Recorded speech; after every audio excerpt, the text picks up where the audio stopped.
बाबर आजम की फॉर्म कुछ ऑफ नज़र आ रही है। मैं अंडरस्टैंड कर सकता हूँ कि बाबर क्योंकि मेंटली थोड़ा सा डेफिनेटली डिस्टर्ब होंगे। 16 रन पे 4 खिलाड़ी आउट होने के बाद ऑस्ट्रेलिया को संभलना नहीं चाहिए था। ना इम्पोर्टेंट दिन है कल पाकिस्तान के लिए। पहली दफ़ा मैंने देखा कि पाकिस्तानी बॉलर्स ने ऑस्ट्रेलियन पिचेस के ऊपर बहुत ज़्यादा वो ग्रिटी होते हैं, वो किसी भी वक्त अपनी हार को बर्दाश्त नहीं करते और आखिर वक्त तक फाइट करते हैं। आई विश कि ये चीज़ रिपीट ना हो कल। पाकिस्तान ने बड़ा अच्छा कम बैक किया था और 4 खिलाड़ी आउट कर लिए थे 16 रन के ऊपर, लेकिन उसके बाद बड़ी अच्छी पार्टनरशिप हुई। अस्सलाम वालेकुम, मैं हूं हारून रशीद, आपको खुशामदीद कहता हूं अपने यूट्यूब चैनल पे।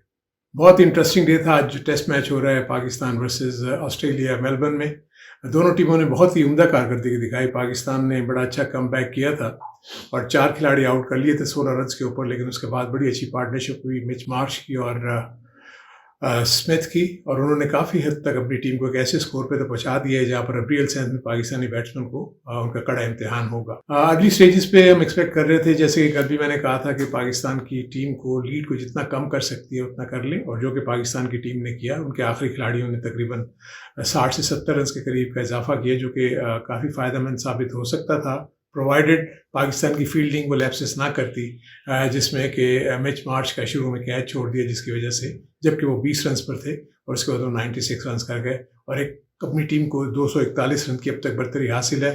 बाकी खिलाड़ी उनके अभी 4 बाकी हैं। जिस तरह पाकिस्तान के टेल एंडर्स ने तकरीबन 50 से 60 रन ऐड किए हैं, अगर वो कल 50 से 60 रन ऐड कर जाते हैं तो अराउंड अबाउट पाकिस्तान को 290 और 300 का हदफ मिलेगा, जो कि हालांकि टाइम के एतबार से तो पाकिस्तान के पास बहुत वक्त होगा इन रन्स को करने के लिए। लेकिन जो सबसे बड़ा इशू है वो है पिच की कंडीशन। पिच काफ़ी हद तक जो है वो वेरिएबल हो चुकी है, अनइवन बाउंस है। जिस तरीके से स्मिथ आउट हुए हैं, बिल्कुल ही ऑकवर्ड बॉल शाहीन की लिफ्ट की और वो कैच आउट हो गए 50 रन बना के। सो पाकिस्तानी बैट्समैन को यही कुछ झेलना होगा कल जब पाकिस्तान चेज करेगी। अब देखते हैं कितनी जल्दी आउट कर लेते हैं। आज पाकिस्तानी बॉलर्स ने बहुत ही आउटस्टैंडिंग बॉलिंग की। शाहीन और हमजा का जो पहला स्पेल था वो बहुत ही ज़बरदस्त था और उसमें ऑस्ट्रेलियंस के लिए कोई क्लू नहीं था। उनको बॉलिंग की समझ नहीं आ रही थी, सीम भी हो रहा था और स्विंग भी हो रहा था। और पहली दफ़ा मैंने देखा कि पाकिस्तानी बॉलर्स ने ऑस्ट्रेलियन पिचेस के ऊपर जिस लाइन और लेंथ पे बॉलिंग करनी चाहिए आज की, थ्रू आउट उन्होंने की। इसलिए कि रन्स फिर भी बन गए, लेकिन उस रफ्तार से नहीं बने जो हम देख रहे थे कि पिछली इनिंग्स में और पिछले टेस्ट मैच में बने थे। हम देख रहे हैं कि तकरीबन राउंड अबाउट 3+ का कुछ एवरेज है, जो कि ये लोग 4 रन से ज़्यादा फी ओवर रन बना जाते हैं इवन टेस्ट क्रिकेट में भी। सो इससे ये साफ जाहिर हो रहा था कि पाकिस्तानी फास्ट बॉलर्स ने आज बहुत ही अच्छी बॉलिंग की। 16 रन पे 4 खिलाड़ी आउट होने के बाद ऑस्ट्रेलिया को संभलना नहीं चाहिए था। डेफिनेटली उसकी थोड़ी सी हम ये ज़रूर कहेंगे कि ऑस्ट्रेलियंस जो हैं बहुत ज़्यादा वो ग्रिटी होते हैं, वो किसी भी वक्त अपनी हार को बर्दाश्त नहीं करते और आखिर वक्त तक फाइट करते हैं, जो कि उन्होंने दिखाई। लेकिन पाकिस्तान ने आखिरी लम्हात में जो विकेट्स ले ली, जिसमें मिच मार्श आउट हुए और उसके बाद स्मिथ को आउट करने के बाद अब कैरी उनके जो विकेट कीपर बैट्समैन है वो शायद वही रोल प्ले करने की कोशिश करेंगे जो आज रिजवान ने किया था जब वो बैटिंग करने आए। उनके साथ बाकी जो टेल एंडर्स हैं, जिसमें आप स्टार्क को देख लेंगे या कमिंस को देखेंगे, ये लोग आगे बैटिंग करेंगे और उसके बाद लायन भी हैं। सो काफ़ी हद तक मैं फील करता हूँ कि टिल्ट थोड़ा सा ऑस्ट्रेलिया की तरफ तो है, लेकिन ऑब्वियसली पाकिस्तान के पास इसके अलावा कोई चारा नहीं है कि वो इन रन्स को चेज करने की कोशिश करे। जब मैं पिछले टेस्ट मैच को देखता हूं तो पाकिस्तान 4th इनिंग में बड़े बड़े तरीके से आउट हुआ था। वो भी पिच थोड़ी सी अनइवन बाउंस की वजह से पाकिस्तानी बैट्समैन शुरू में सेटल नहीं हो सके और 89 पे पाकिस्तान की पूरी टीम आउट हो गई थी। आई विश कि ये चीज़ रिपीट ना हो कल और पाकिस्तानी ओपनर्स अगर अच्छा स्टैंड दे देते हैं, क्योंकि मैं देख रहा हूँ कि नई बॉल काफ़ी हद तक 10 से 12 ओवर्स तक काफ़ी मुश्किलात पैदा कर रही है बैट्समैन के लिए, क्योंकि स्विंग भी हो रहा है, सीम भी हो रहा है और as compare to Pakistani fast bowlers Australia के फास्ट बॉलर्स काफ़ी तेज़ भी हैं।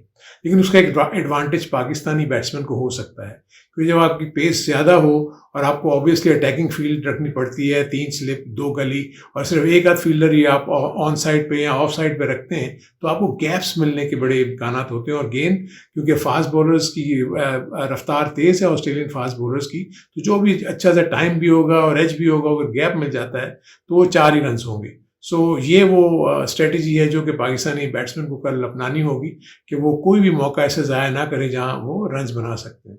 लेकिन यस, मुकाबला काफ़ी मुश्किल होगा, क्योंकि ऑस्ट्रेलियन बॉलर्स काफ़ी उनको अपनी होम कंडीशन में बॉलिंग करने की आदत भी है, उनको पता भी है कि कौन सी लाइन पे बॉल करनी है। हालांकि मिच स्टार्क थोड़ा सा मुझे आउट ऑफ फॉर्म नज़र आ रहे हैं। हेजलवुड ने भी कोई बहुत उम्दा अभी तक बॉलिंग नहीं की, क्योंकि प्ले एंड मिस बहुत हुए उनकी बॉलिंग पे, लेकिन वो एक लाइन को मेंटेन करने में कामयाब नहीं हुए। जो मैं आज देख रहा था कि पाकिस्तानी बॉलर्स ने उस लाइन एंड लेंथ को मेंटेन किया।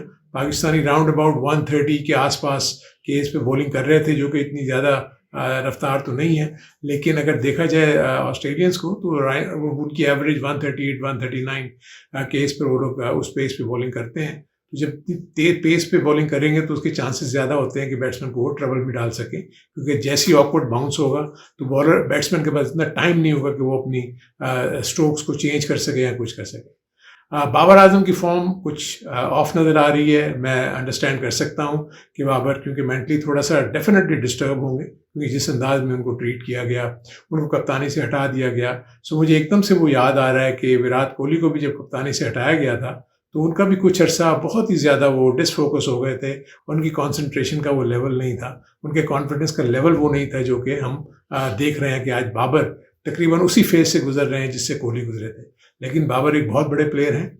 आई होप कि आज जिस तरह मैंने उनकी कंट्रीब्यूशन देखी फील्ड में, काफ़ी इन नज़र आ रहे थे और वो एडवाइस भी कर रहे थे, फील्ड प्लेसमेंट में भी हेल्प आउट कर रहे थे।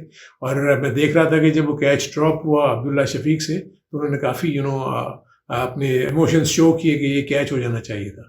सो ये एक अच्छी चीज़ है और मुझे उम्मीद है कि क्योंकि अब इतना इम्पोर्टेंट दिन है कल पाकिस्तान के लिए और पाकिस्तान की बैटिंग के सारा का सारा दारोमदार जो है वो बाबर आजम पे ही होता है, तो आई होप कि इस वक्त बाबर आजम अगर डिलीवर करते हैं और एक अच्छा स्कोर करने के बाद जो भी टारगेट मिलता है पाकिस्तान की टीम को उसको चेस करने में कामयाब होते हैं तो ये बहुत ही यादगार विक्ट्री होगी।